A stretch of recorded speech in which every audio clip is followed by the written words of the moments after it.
Disclaimer, I do not have all the answers, nor do I claim to have all the answers. Do not treat what I say as gospel and do not use it to talk down to aspiring writers. I'm just summarizing other people's ideas. Check the description below for more information. And now, on with the video.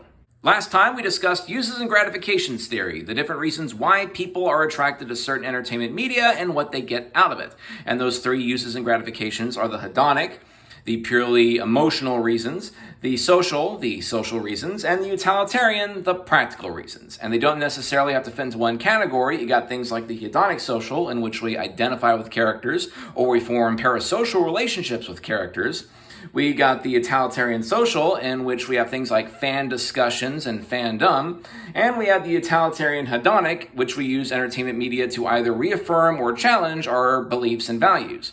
But today, we are going to focus entirely on the hedonic reasons in what I like to call the 3 F's of entertainment. Now, before I go any further, I'd just like to mention that the research in the last video and in this video are based on the works by Peter Vorderer, Cristoph Klimmt, and Dolf Zillman. You can look up some of their articles on ResearchGate or Semantic Scholar, but in the meantime, I'm going to give you a simplified version of their research. So with that said, let's look at that simplified version of their research, the 3 F's of entertainment: fun, fear, and feels. And as you can see, there's spots in between, so I also included thrills between fear and fun, eudaimonic entertainment, which I'll cover what that means in a moment, between fun and feels, and worry and sympathy between fear and feels.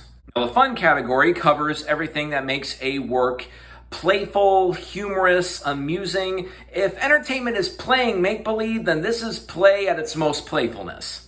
Oh please, art isn't about fun, it's about proving how much smarter you are than everyone. Who the crap are you? Why, I'm Strawman Spaz, a completely fabricated version of you based on bastardizations of your old writing advice. And by the way, that disclaimer at the beginning of all these videos, not true. I do know everything, so treat it as gospel. Okay, I guess we're doing an early 2010s throwback with ridiculous side characters now. But seriously, this is an example of playing pretend. I don't want to just keep talking to a camera. I do stuff like this to keep it interesting. Now, the fun category also covers comedy, but I feel that is too large of a subject to cover in a single video, so we'll cover that some other time.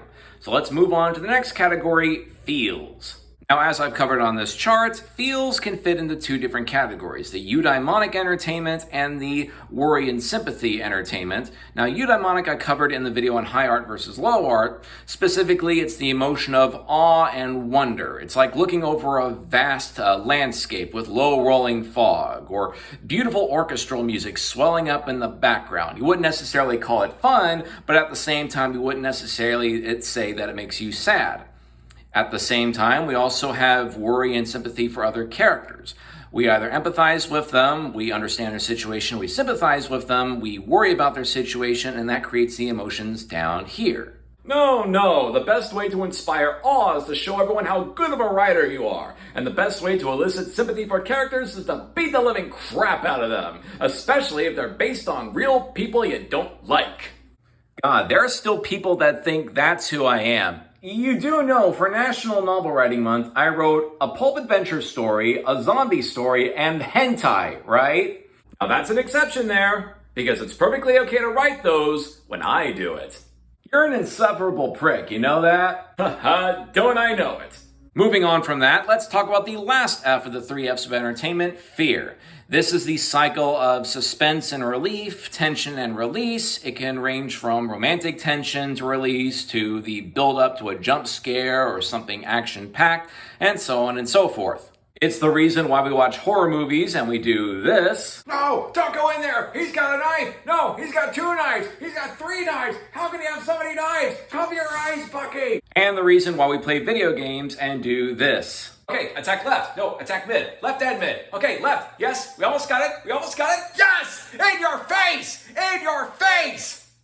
Racial slurs are not allowed on this server. Whether it's a horror story or an action story or a video game you're playing, it's what puts you on the edge of your seat. It makes you keep wondering what's going to happen next. It's that feeling of suspense and space.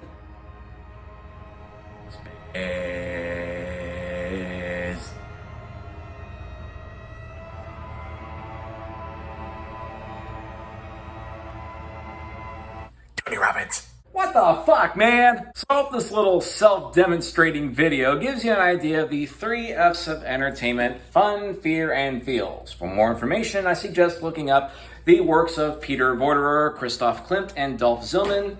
In the future, we will go into subjects such as comedy and what makes something so bad it's good. But in the meantime, if you have any questions, just leave them in the comments. I'll answer them eventually. And in the meantime, I'll see you later, and good luck in your writing endeavors. And hopefully this shorter video will stop the trend of these videos getting longer and longer. See you next time.